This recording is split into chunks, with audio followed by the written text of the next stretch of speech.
Guaye en wala banangich katiti Dobrieni katuk English Dobrieni katuk Nath aken kon banangich kama bakon ngitin wala bala manchala past tense muraji ka michi way michi roda la nuwan no kula la negative ke man mekeni lat ke michi way kuna ala jogono kana lat kana me kana lat jan banangich jo en wala biya kamal Nuer Language School banangich ka kenten kon la kona no kono de kon ngich ngijme gwa ka 81 bana YouTube kel pi peru de no jin be subscribe ka bi char be ja to be gwasmo to kon ke English to kon ka Nuer ki Thok Nath bana YouTube ka gwa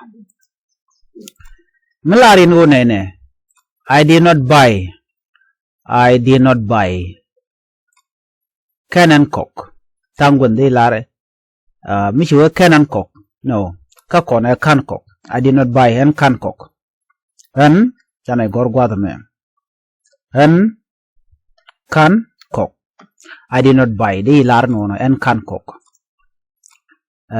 Canon cock there an larbo but an can cock jen gwane jen ke I did not buy we did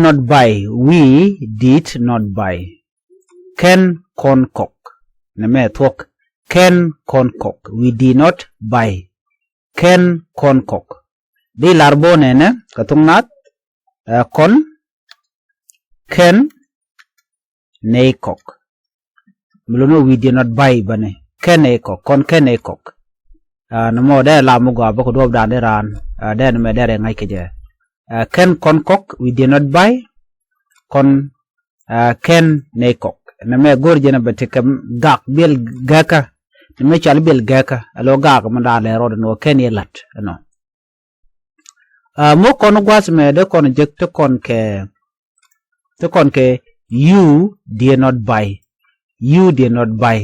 ken jin cock tango de la rodi jin ken cock you did not buy jin ken cock ko ken jin cock de larbono jin ken cock you lu ne jin ken cock you did not buy ken jin cock you did not buy wana pingwadman you did not buy jen men per ka menyam shede ka menyam wana kanam she did not buy ken jen cock tangunde ko laro jen ken cock de lar jen ken cock di nyaw larbono ne nyamo kena cock no bukon dek din bare ngai gwad me kwa she did not buy de larodi ken jen cock ki de larodi jen ken jen cock jen kena cock she did not buy jen kena cock ki nyamo kena cock jen ludo ni she nyamo bo ludo ni she ano de na mo de kep krod kel you did not buy Kenyan cock. Murai kon ka plural form. Tungwan. Mishaw you did not buy lunode Kenyan cock. Tangunde la rode jin Kenny cock. Di larno ba. Jin Kenny cock. Jin Kenny cock lunode you did not buy jin Kenny cock. He did not buy Ken jen cock. De ko lena tangun ba. Mishaw he did not buy jen kena cock. De nyo garbo no nene.